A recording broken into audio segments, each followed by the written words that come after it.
I heard about it and I thought it would be fun and interesting to start fly fishing. I like the fishing.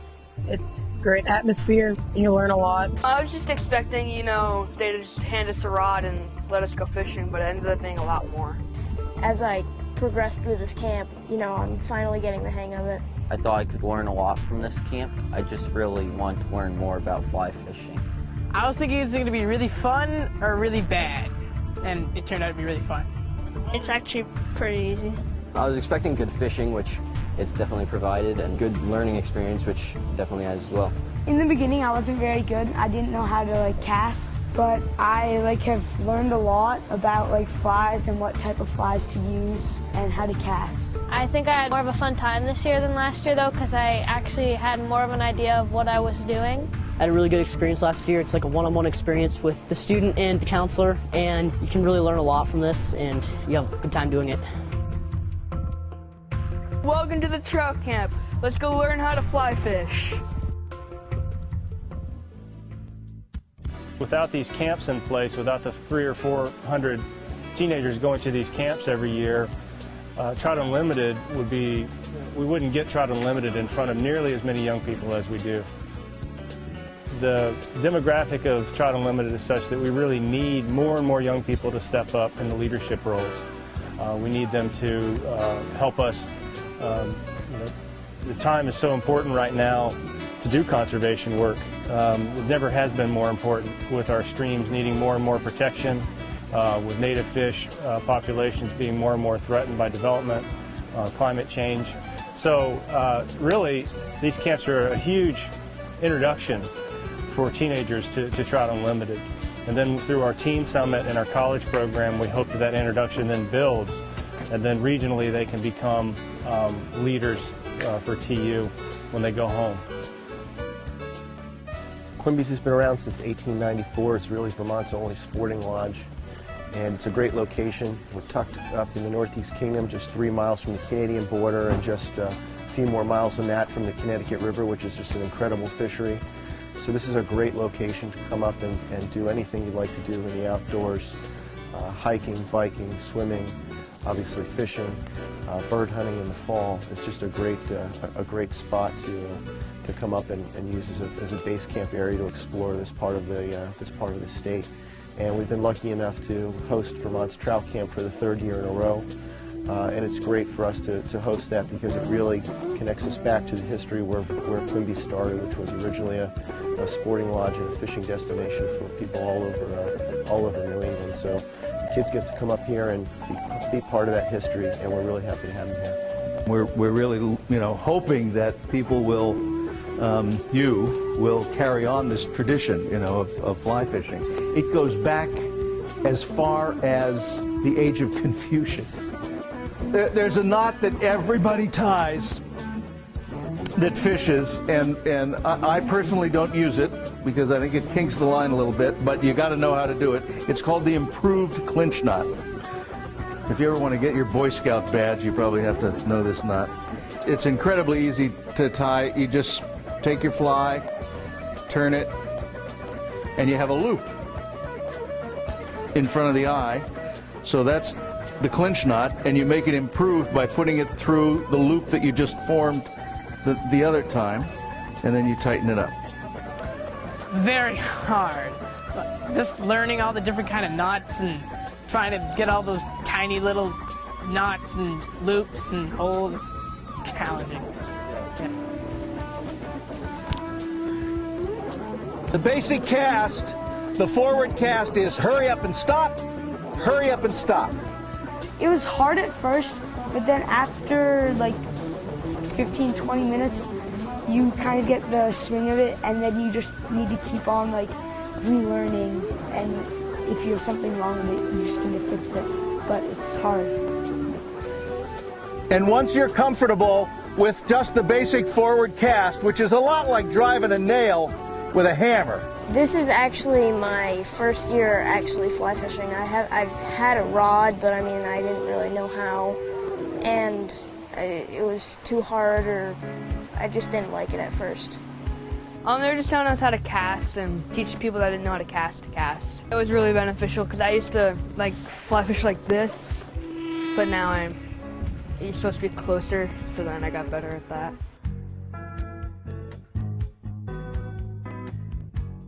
Yeah, I've definitely improved a lot. I've been working on my casts throughout the summer, and I've also gone fishing outside of camp, and so that's helped me improve a lot. Hey, nice. Roll cast, normal cast, and yeah, that's about it. Well, they said I was pretty good for a beginner. I didn't think so, but... So it's a good way to practice, but the line has to be moving towards you. Come, come, come, come, come. When it gets back to where the rod is, you give it a flick. I learned a new type of cast that helped me not catch the trees behind me and hopefully catch more fish, and that was a lot of help. And I'd never really learned how to do that cast before, so. You use the equipment to talk to the line. Yeah, I do like fly tying. Obviously, it's cheaper than buying flies, and I don't know, it's kind of peaceful, and just the way you tie it, it's cool, you know, imitating and the bugs. A really great fly is sometimes all three. Imitative is something that is like exactly like, or not exactly, but pretty close to what the actual bug looks like. Suggestive, it could be that bug, or it could be another bug that looks pretty much the same. And attractive is like something that is flashy and has a lot of bright colors, and it's big, and it'll attract the fish to it. Oh, I tied the maple syrup before, but I'd never tied it in that way with the soft tackle at the front. And hopefully that fly will catch a lot of fish for me, because I think it will work much better than the fly without the soft tackle. Just to remember what patterns is hard for me, but also how to like put in the patterns too. Hooked myself a few times, but in the end I got out some pretty decent flies. Oh, I loved it. I actually liked that. That was probably what I liked the most. You just make yours however you want and make it attractive. I tried to do a copper john, but it didn't work out. I'm going to go one more time, stroke it backwards. See, I'm stroking it as I go to make sure that I keep it all folded back that way. It's pretty hard at first, but then you get a lot of help from like the instructors, so then it kind of gets a bit easier, and it's really fun to like make all these different ties. Proportion is extremely important in fly tying. The end result won't work if it doesn't suggest or imitate a natural. Let's come off the bridge. Come on this way. Okay, I just want to do a little bit about the nets first. To use this net, some of them you can see have points on the ends. Okay, you press the ends down into the rock and you lean on it, and you allow a little bit of slack in here. Don't try to make it super tight. We would set up a net downstream from another person. He would, the person upstream from the net, he would pick up a few rocks, rub them, and hopefully get off a few bugs, and then it would get into the screen, and we would lift up the screen, look at them, put them back. Pull it out now. Lean it back and lift it very slowly. Good. Let's see what we've got. We found a lot of stoneflies, dragonflies, mayflies. We found a lot of different varieties, a lot of caddis too. So that helped me to fish those flies the rest of the week. There was a lot of hellgrammites. I didn't really expect that many. Like, there was more hellgrammites than anything else. We found a couple of salamanders and about a spider about that big, a water spider. Yeah, so it was pretty exciting. One person would hold it and the other person would pick up a rock and just wipe off the rock to see if there are any bugs hidden. And then it would just, the bugs would get carried by the current down the river into the net. And then you just pick up the net and pick them. There's a hellgrammite. Don't bite me, please. What was that dragonfly larva? So just look for things that are moving. So even in these currents, they can stay to the bottom? Yeah, basically by clinging to the rock. And they actually like remember where their house is? So like their home is? No, they don't do that. In other words, if it has a house, it builds it and it stays there. Okay. So like only if things come to it, then it'll Right. Yeah, and it harvests things out of there. Now, and then of course they're the ones that build a house that they carry around with them. Yeah. Oh, the one right? And it takes them a lot of work and energy to build that, so they're really reluctant to give those up, because the whole business of being a larva is to store up enough energy to make that transformation to suddenly become a winged insect. When we did the stream entomology, we just actually saw how many insects there were for trout to feed on. And you know, when you're in the class or whatever, learning about the insects, you don't really realize how many there are, and that the trout actually have so many insects to feed on. And that really helped me to think about, you know, what should I tie on when I go to the stream, things like that. I'm definitely going to check the stones in the river when I get there and see what I have to imitate to catch as many fish as possible. The first thing I try and do before I never put a fly on before I get to the water. I have no idea. I really want to decide when I get there from what I observe what I'm going to use to fish for. Even if I've been there before under identical conditions, I'll still go and try and see those same conditions, make sure that those same conditions exist. So we're talking about subsurface and surface flies here. The most traditional and the oldest form are wet flies. Traditional way of fishing a dry fly, and I think this is big enough for you guys to see it, is casting upstream and following the fly downstream until it starts to drag in the water. There's like different types of flies, like nymphs and like dry flies, which sit on the water. And for like a dry fly, you don't want to have it move, because then it will look like the fly's attached to something, which you're not trying to do, so the fish will take your fly. But I learned like how to cast like different casts, like the roll cast. I also learned a new one called like the bone and arrow cast, which is interesting. Big browns like big streamers. I have a streamer box here. I'm going to just go through a little bit of what I do with streamers. I've got several streamer boxes. This is just one of them. So this is mostly my bugger box, and I use woolly buggers like this. I use they're typically weighted, and that weight provides a jigging motion to the fly when it's in the water. Okay, so it'll ride up and down. It'll get the fly down to a better depth for the fish. One thing that I have found to be very effective is to dead drift a streamer. Okay, you find pockets in streams, or you find like a good current edge, okay, or a drop off. The guides are great. They're really knowledgeable about what they know, and some of them are more experienced in certain areas of their techniques, and they always have the answer to what fly you need or where to cast, and always are telling you how to do stuff better. So you see the fly just floating down. You get a pretty long drift. And it looks natural. It's moving with the, what you do is follow the bubbles and make sure it's moving at the same speed as the bubbles.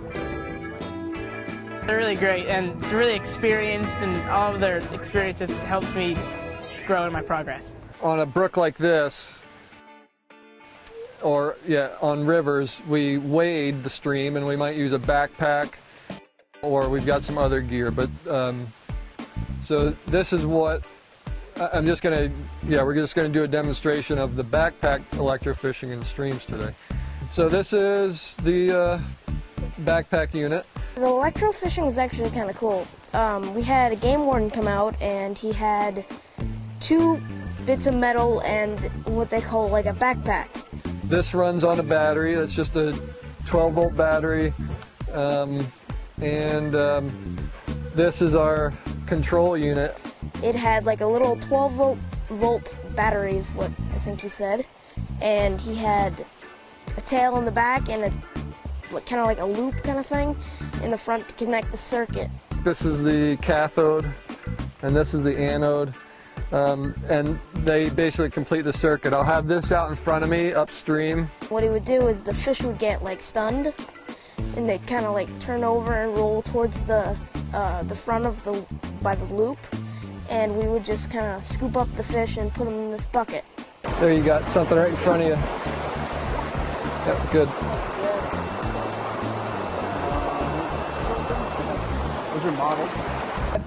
It would force the fish's muscles to contract, and then they would create, so the fish would actually swim into the circle, and then they would touch the metal and get like zapped.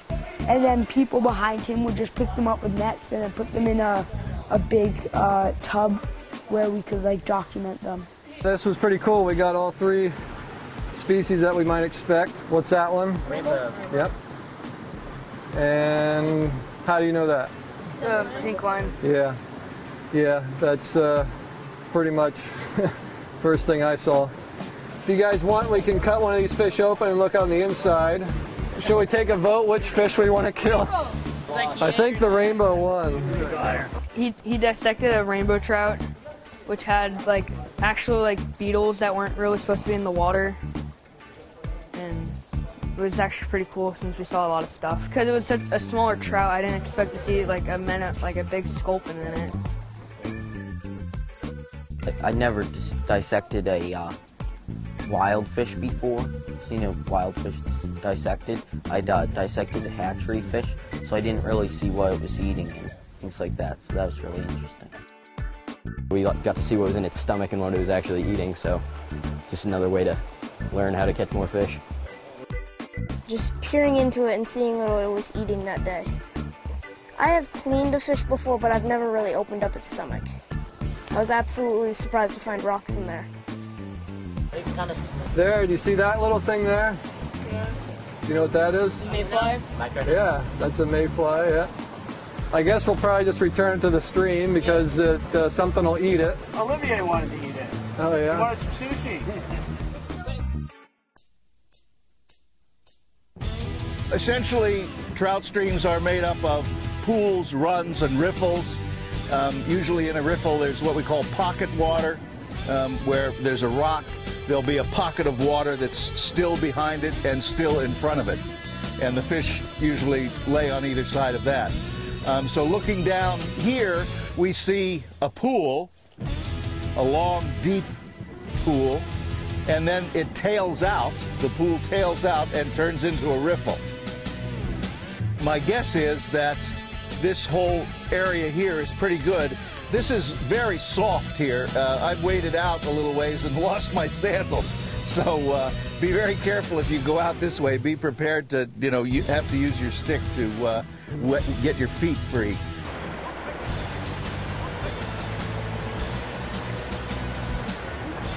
There we go.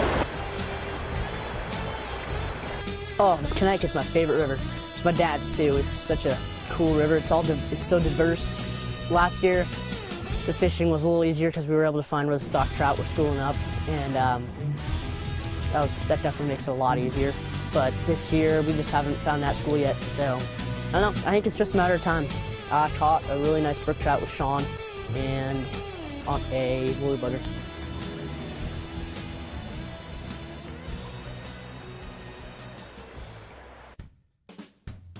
TU's mission is to protect, restore, and conserve cold water habitat for native trout and salmon in North America. We work in every place from Canada all the way to Georgia. We have a protect, restore, reconnect, and sustain framework that we work in. And the youth program, the Headwaters Youth Program, is part of the sustain element of the mission. And we're trying to sustain our work by getting more young people, more women involved with TU, and more members into TU to grow the organization for the future. My name's Joe Norton. I work full-time for Trout Unlimited. I've been working for Trout Unlimited about 5 years now on the Upper Connecticut Home Rivers Initiative. And what that is, it's a, Trout Unlimited has about 20, maybe a little bit more than that, home river initiatives around the United States, where we go into a watershed for a multi-year restoration project and try to fix up streams that have been impaired.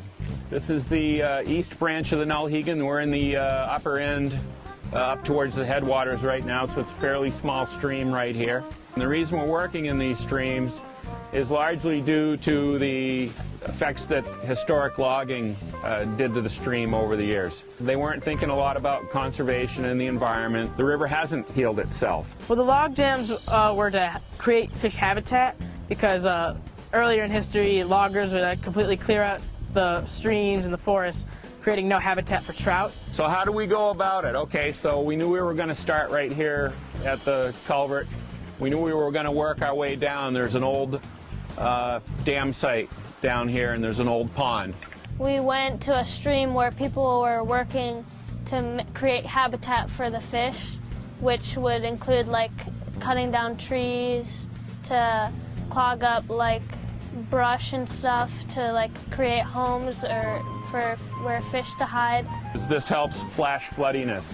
You get this wood and you get this called roughness. You get this roughness in the stream, and then you get your big flow coming, pouring down through you. It's going to hit this, it's going to slow the water down. How long does it take to make a jam? That's a good question. We make somewhere between 4 and 8 a day. And what we want to do is we want to come through right in this wet area, and we want to start getting some shrubs going on its own. They'll eventually come up on their own, but we want to give it a little helping hand and give it a head start. And so these are just real easy to plant. We've got great weather right now for ducks, and we've got great weather for planting willow and alder whips today. Lots of moisture over the next few days. The ground's nice and wet, so most of these trees should live. We cut willow branches, and then we took the branches, put them in water, and after a few minutes we took the willow branches and stuck them into moist ground next to like a stream or a riverbed. We cut down some twigs of willows and planted them again along a little runoff up on a hill, and that's going to help stabilize that and grow more plants. Well, one of the problems that we try to fix up here, you've seen my in-stream restorations that I do where we add wood to the stream. We also add boulder clusters and things like that to the larger streams where we can't do wood. But then, and then the riparian plantings that we just did, and one of my other big projects is trying to fix bad culverts. Culverts are bad. I think we all know. How many people here are from Vermont? How many of the kids are Vermonters? So you all know what the storm did, Irene did, and some of the storms afterwards. A lot of that was caused, some of it was unavoidable, but some of it was caused by crossings that were too small. This crossing is about a 4-footer. It's a 4-foot galvanized pipe. It's getting older. It's got a really big slope to it, and as you can see down here, it's got quite a drop. So commonly when you're out looking at bad culverts, you'll see culverts that aren't aligned properly to the stream. So that's the first thing. It's not aligned to the stream. The other thing is it's way too small. Normally we try to design a culvert for 1.2 times the bank full width. They're going to replace that culvert because it was at too steep an angle and it was too small, so the water was shooting through it and digging a huge hole at the other end and really altering the flow of the river quite a bit. Well, the culvert's completely destroying the river and making it unnatural, and the people who placed it completely rearranged the river, and now it's destroying the fish habitat and destroying the river. They've made it too high so the fish aren't able to go upstream because the culvert's too high off the water. So we'll come in with large boulders and we will make step pools. We'll make these small steps in the stream so that the fish can migrate up through here. So that's what we're up to here.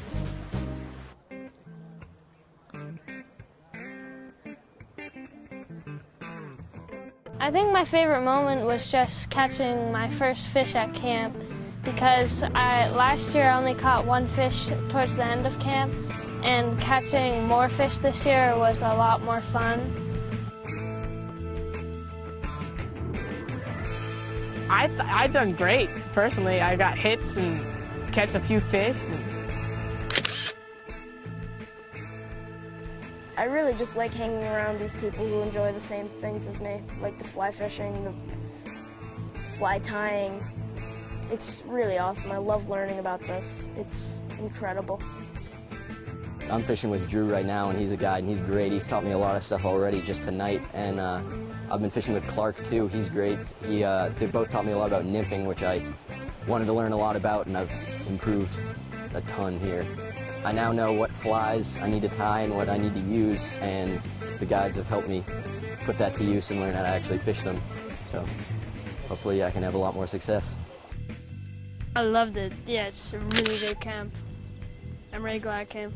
I've caught 3 trout, but Andrew, he's caught like 13 or so. So yeah, it's really good fishing if you have the right flies on. When we went, we caught a couple nice brook trout. I like the fishing. It's great atmosphere. You learn a lot. I like it up here in the April area, and it's really clean and clear water and cold. It's fun. I've caught a couple fish, but it's more like the time that you spend, and you get a lot of instructions. I've caught quite a few brook trout, rainbow, brown, even a landlocked salmon. That was really fun. We had a great week. This was the 3rd annual Vermont Trout Camp, and what a great bunch of kids. We're going to give them some certificates and then some stuff to take home with them. I'd certainly recommend this camp. I'm going to take away as much as possible, but I think one thing I'm going to take away is the casting. If people even think about starting fly fishing or trying to get more advanced, then this camp is definitely the place for them. A lot of fun.